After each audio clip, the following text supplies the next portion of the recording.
Good morning students. Today's our concept is functions in JavaScript.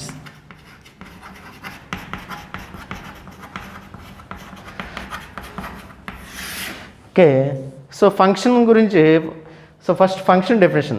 A self-refined block is nothing but a function. A self-refined block is nothing but a function. Self-refined block means the main block are divided into number of blocks. Self-refined blocks means the main block divided into number of sub blocks. అంటే function concept ఎందుకంటే మనం so black యొక్క size బాగా పెద్దగా ఉంది. So సిచ్యువేషన్లో education size స్లోగా ఉంటుంది. సో దీన్ని ఏం చేస్తున్నామంటే బిట్ల కింద పార్ట్స్ కింద ఫస్ట్ ఇక్కడ నుంచి ఇక్కడ ఒక పార్ట్, ఇక్కడ నుంచి ఇక్కడ ఒక పార్ట్, ఇక్కడ so main block are divide number of sub blocks. ఇదొక సబ్ బ్లాక్, ఇదొక సబ్ బ్లాక్, ఇదొక sub block 1, sub block 2, sub block 3, ఇలా మోర్ దెన్ 1 సబ్ బ్లాక్స్ కింద డివైడ్ చేసి పార్ట్స్ కింద మనం డేటాని ఇస్తాం. అంటే మీరు ప్రోగ్రామ్ బ్లాక్ సైజు పెద్దది పెరిగే కొద్ది ఎడ్యుకేషన్ స్లో అవుతుంది. సో దీన్ని ఓవర్కమ్ చేయడానికి కోసం మనం ఏంటంటే స్మాల్ బాక్స్ కింద బ్లాక్ల కింద డివైడ్ చేసి సో స్మాల్ పార్ట్స్ కింద మనం డేటాని ఇస్తాం. సో ఇక్కడ మీరు ప్రీవియస్ క్లాసులో ఇంతకుముందు ఫస్ట్ ఇయర్లో మీరు నేర్చుకున్నప్పుడు ఫంక్షన్ అనే కాన్సెప్ట్ ఉంది సిలో. సో ఇక్కడ ఫంక్షన్ అనే మనం ఏదైనా ప్రోగ్రామ్ రాయాలంటే మెయిన్లీ యూజ్డ్ 3 ఎలిమెంట్స్ అని అక్కడ డిస్కస్ చేసుకున్నాం. ఫంక్షన్లో మనం ఏదైనా ప్రోగ్రామ్ రాయాలంటే మెయిన్గా 3 ఎలిమెంట్స్ కావాలి. First function definition, second function call,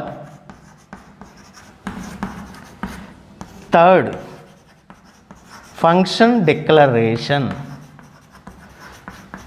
మీరు సిలో డిస్కస్ చేసుకునేటప్పుడు 3 ఎలిమెంట్స్ అని మనం అక్కడ చూసాం. అంటే ఏదైనా ఫంక్షన్లో ప్రోగ్రామ్ రాయాలంటే సి లాంగ్వేజ్లో కంపల్సరీ ఫంక్షన్ డెఫినేషన్ ఉండాలి, ఫంక్షన్ కాల్ ఉండాలి, ఫంక్షన్ డిక్లరేషన్ ఉండాలి. అసలు ఫంక్షన్ డెఫినేషన్ అంటే ఏంటి? Is a function definition means define the function name and declare the function values, so parameters. Next function call means invoking the program values.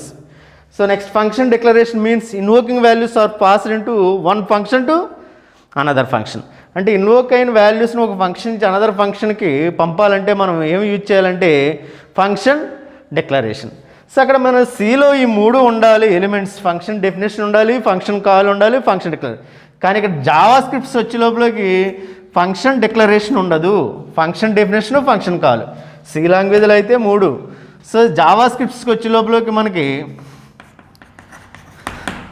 Java స్క్రిప్ట్స్కి తీసుకునే లోపలికి function definition, function call తీసుకుంటాం. Okay, మీరు previous క్లాసుల్లో మీరు C లాంగ్వేజ్లో function discuss చేసుకున్నప్పుడు ఈ 3 elements గురించి బ్రీఫ్గా డిస్కస్ చేసుకుని ఉంటారనుకుంటున్నాను. సో ఈ 3 ఎలిమెంట్స్ గురించి మీరు యూజ్ చేసిన వల్ల నేను ఇంకా అది చెప్పకుండా ఇక్కడ జావా స్క్రిప్ట్స్ గురించి స్టార్ట్ చేస్తున్నాను. సో ఇక్కడ ఫంక్షన్ డెఫినేషన్ ఉండాలి, ఫంక్షన్ కాల్ ఉండాలి. ఫంక్షన్ డెఫినేషన్ అంటే మనం ఇక్కడ ఫంక్షన్ డెఫినేషన్ అంటే కంపల్సరీ మనకి జావా స్క్రిప్ట్లో యూజ్ చేసినప్పుడు దీని యొక్క సింటాక్స్ చూద్దాం.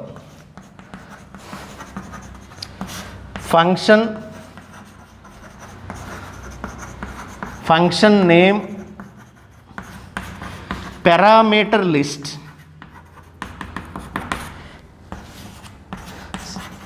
స్టేట్మెంట్. ఇది బ్లాక్లో స్టేట్మెంట్ ఉంటుంది. Function name, parameter list. For example function add. So ఇక్కడ ఏమి పారామీటర్స్ ఇవ్వలేదు. ఫంక్షన్ నేమ్ ఏంటంటే యాడ్ అని తీసుకున్నాం. ఏదో some statement document dot right A+B అనేది తీసుకున్నాం ఇలా స్టేట్మెంట్. అంటే ఇక్కడ ఏంటంటే 2 నెంబర్ని యాడ్ చేయాలి. సో ఇక్కడ ఏ ఫంక్షన్ తీసుకున్నాను నేను? యాడ్ అనే ఫంక్షన్ తీసుకున్నాను. అంటే మీకు ఇక్కడ కంపల్సరీ మనకి ఫంక్షన్ యూజ్ చేసినప్పుడు ఫంక్షన్ డెఫినేషన్లో ఫంక్షన్ నేమ్, పారామీటర్ లిస్ట్ ఉండాలి. ఓకే, సో ఇక్కడ ఏదైనా మనం ఫంక్షన్ వర్క్ అవ్వాలంటే కంపల్సరీ మనకు ఉండవలసింది ఏంటంటే next function call. Function call means invoking the program values. So దీన్ని మనం ఎలా రాస్తాం అంటే దీని యొక్క సింటాక్స్ ఫంక్షన్ నేమ్. సో ఇక్కడ పెరాన్సిస్తో క్లోజ్ చేస్తాం. అంటే ఒక ప్రోగ్రామ్ మనం ఫంక్షన్లో రాస్తున్నామంటే కంపల్సరీ ఏముండాలి, ఫంక్షన్ నేమ్తో కాల్ ఉండాలి. ఇందాక ఫంక్షన్ నేమ్ని మనం యాడ్ అన్నాం. సో యాడ్ అని సో అంటే ఇక్కడ ఇందులో invoking the program values. So దీని మీద ఒక చిన్న program open HTML tag, open head tag, open title tag. So మనం ఏ కాన్సెప్ట్స్ గురించి మాట్లాడుతున్నామో functions. Close title tag, close head tag, open body tag. So మనం జావా స్క్రిప్ట్ రాస్తున్నాం కాబట్టి ఓపెన్ స్క్రిప్ట్ ట్యాగ్. ఇక్కడ function add int int. So ఇక్కడ ఇంట్ అంటే ఫంక్షన్ నేమ్ యాడ్ తీసుకున్నాను, 2 పారామీటర్స్ తీసుకున్నాను. ఆ పారామీటర్స్ టైప్ చెప్పాలి. ఇంట్ open braces document dot right A+B అంటే వేర్ A = 10 వేర్ B = 20. అంటే వేరియబుల్లో ఏలో 10 అసైన్ చేశాను, Bలో 20 అసైన్ చేశాను. సో ఆ పారామీటర్స్ వాల్యూస్. సో ఇక్కడ ఫంక్షన్ కాల్ ఫంక్షన్ నేమ్తో కదా యాడ్ క్లోజ్. అంటే 2 వాల్యూస్ 2 పారామీటర్స్. ఏ యొక్క వాల్యూ 10, B యొక్క 20. సో ఇది 20 10 ఇందులో వాల్యూస్ యాక్సెస్ చేసుకుని యాడ్ చేస్తుంది. సో లాస్ట్లో close script tag, close body tag, close HTML tag. అంటే ఇది ఫంక్షన్ డెఫినేషన్, ఇది ఫంక్షన్ కాల్. ఓకే, అర్థమైందమ్మా ప్రోగ్రామ్. సో ఇక్కడ 10 + 20 ఎంత చూపిస్తుంది, అవుట్పుట్ 30 చూపిస్తుంది. ఆన్సర్ మనకి ఎంత వస్తుంది 30. అంటే ఫంక్షన్లో మనం ప్రోగ్రామ్ రాస్తుందంటే ఫంక్షన్ డెఫినేషన్ ఉండాలి, దాంతోపాటు ఇంకేం ఉండాలమ్మా ఫంక్షన్ కాల్. ఫంక్షన్ కాల్ దేంతో ఉంది, ఫంక్షన్ నేమ్తో అసైన్ చేస్తాం. ఓకే, సో ఇక్కడ ఫంక్షన్ నేమ్ పారామీటర్స్. సో ఆ పారామీటర్స్ ఒకటేమో A ఒకటి B 2 యాడ్ చేస్తుంది. సో ఫంక్షన్ కాల్ ఏం చేస్తుంది, కాల్ చేసుకుంటుంది function. Okay, for example open HTML tag, open head tag, open title tag. So functions close title tag, close head tag, open body tag, open script tag.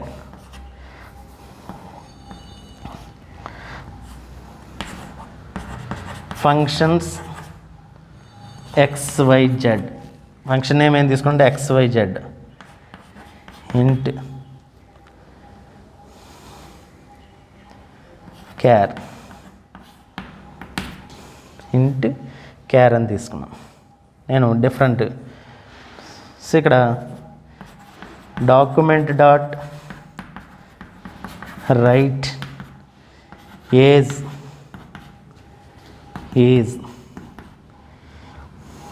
Name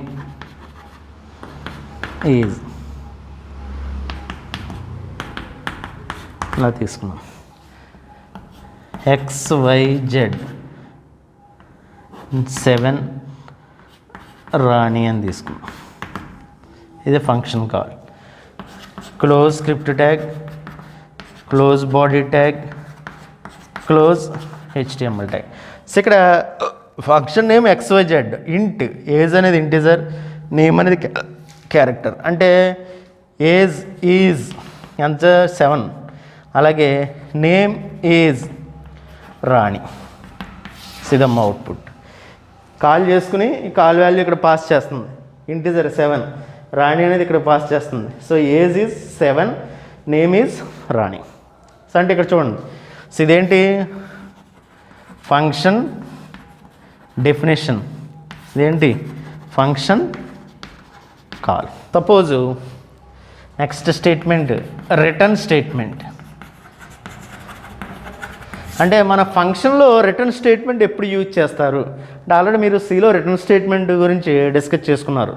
previous years కాన్సెప్ట్లో మనం return statement గురించి చూసాం. So ఇక్కడ ఎప్పుడైనా మనం ఫంక్షన్లో return statement use చేసినప్పుడు, suppose function add AB, so లేకపోతే ఇంట్ అండ్ 2 పారామీటర్స్ తీసుకున్నాం. సో ఇక్కడ రిటర్న్ A, B అని ఇచ్చాను. అంటే ఇక్కడ రిటర్న్ A, B అంటే సపోజ్ ఏ వాల్యూ 5 అనుకోండి, B వాల్యూ 5 అనుకోండి.